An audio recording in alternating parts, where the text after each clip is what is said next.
আমাদের এই জাতির সূর্য সন্তান, যিনি আপনারা ২০২৪ সালের স্বাধীনতা দেখেছেন। ১৯৭৫ সালের যে স্বাধীনতা, সেই স্বাধীনতা এনে দিয়েছিলেন। আপনারা যে মানুষটিকে দেখছেন, সেই মানুষটি জনাব মেজর ডালিম। আমি আপনাকে অনেক বছর পর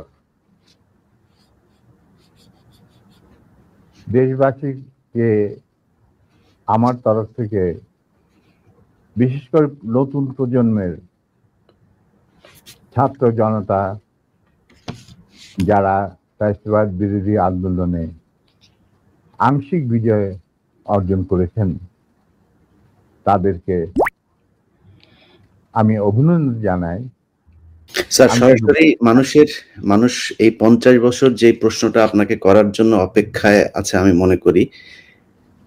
৭৫ কেন হয়েছিল স্যার? ইলিয়াস, ৭৫-এ তোমার কি বয়স ছিল আমি জানি না, তবে আমার জন্ম হয় নাই স্যার।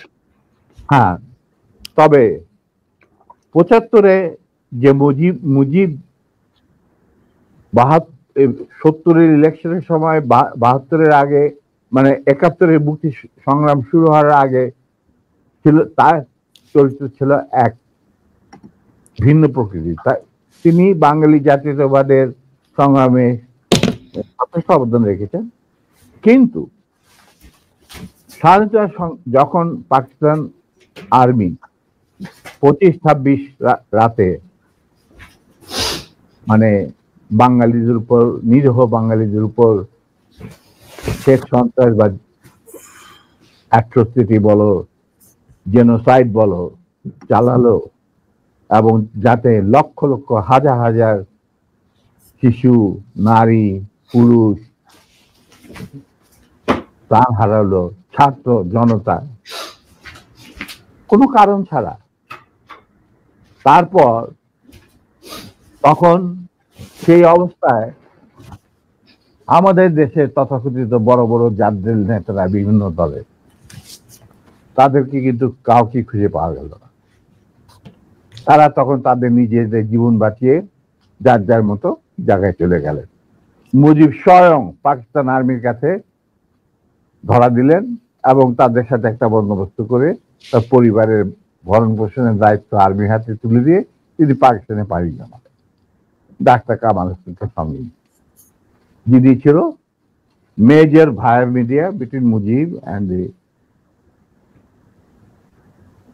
Army junta.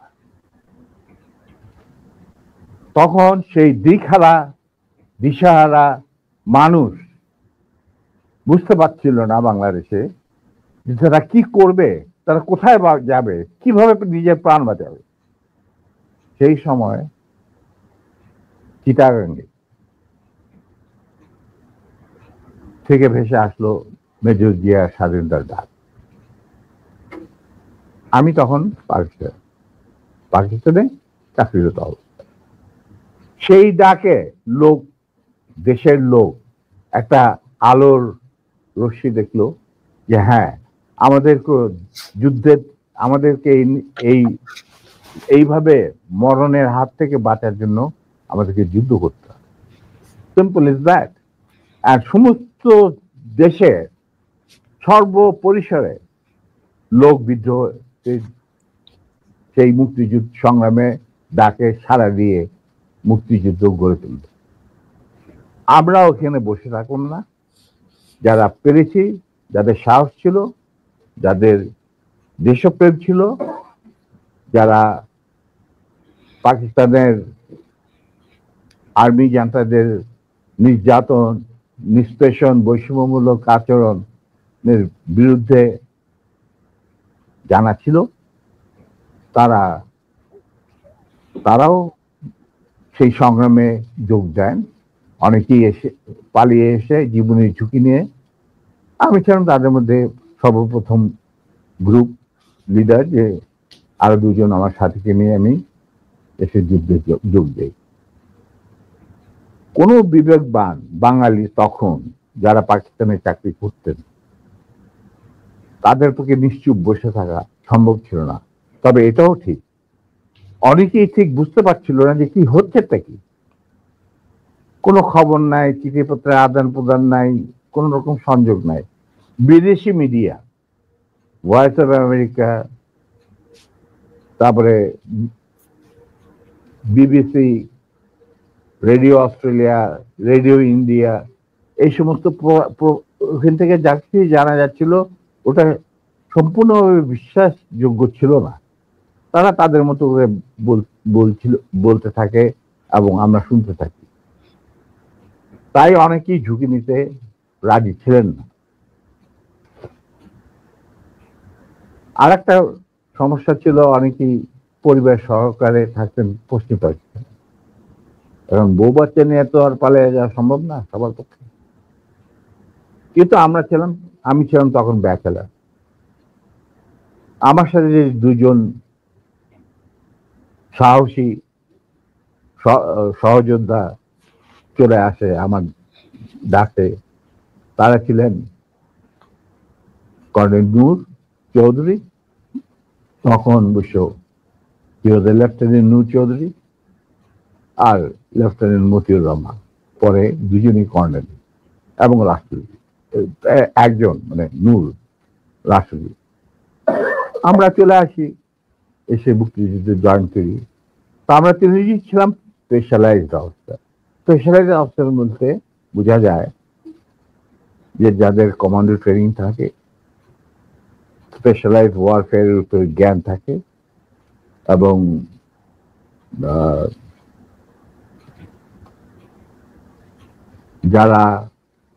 যাদের ইন্টেলিজেন্স অপারেশন কিভাবে বিশ্বজুড়ে চলে সেই সম্পর্কে জ্ঞানে তারা অভিজ্ঞতা সঞ্চয় করেন বিভিন্ন কোর্সের মাধ্যমে। তা আমরা ছিলাম তিনজনই সেই ধরনের অফিসার।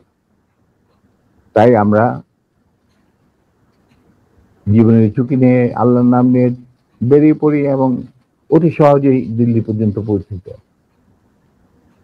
এবং সেখানে আমাদেরকে রিসিভ করা হয়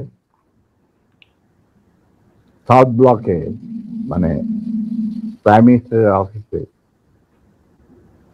শ্রীমতী ইন্দিরা গান্ধী, ল প্রধান ফাউন্ডিং ফাদার জেনারেল রুবান সিং, ডিপি ধর, মুখ্য সচিব প্রাইম মিনিস্টারের and in charge of Bangladesh affair, এনারা আমাদেরকে রিসিভ করে। তারপর অনেক আলাপ আলোচনা,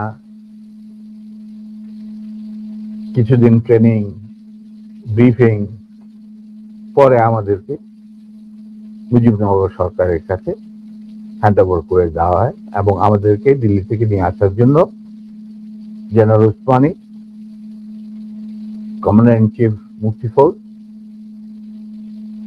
জনাব Tajuddin, prime minister of the provisional government, 7 দফা চুক্তি করার পর, আর ফরেন মিনিস্টার খন্দকার মুশতাক আহমদ, যিনি আমার বাবার ক্লাসমেট, তারা আসেন দিল্লিতে। এসে তাদেরকে ফর্মালি আমাদেরকে হ্যান্ড ওভার করে দেওয়া হয়। তারপরে আমাদের তিনজনের মধ্যে দুজনকে, আমাকে এবং মতিকে, অ্যাপয়েন্ট করা হয় as guerrilla adviser to the sector commander. মানে 11টা সেক্টরের মুক্তিযোদ্ধাদের রিক্রুট করা, তাদের ট্রেন করা, তাদেরকে ইন্ডাক্ট করা, অপারেশন করানো, সব দায়িত্ব পড়ে আমাদের দুজনের উপর। আমরা এই 11টা সেক্টরকে ভাগ করে নিই। আর Noor being the junior most, Osmani সাহেব উনাকে তার পার্সোনাল স্টাফ অফিসার হিসেবে মুজিবনগর সরকারের যে হেডকোয়ার্টার ছিল মুক্তিবাহিনী, সেখানে তার সাথে রাখেন। এবং শেষ পর্যায়ে কিছুদিনের জন্য নূর অনেকটা দৃঢ়তার সাথেই উসমানীর সাথে আলাপ করে সাউথ বেঙ্গলে চলে যায় এবং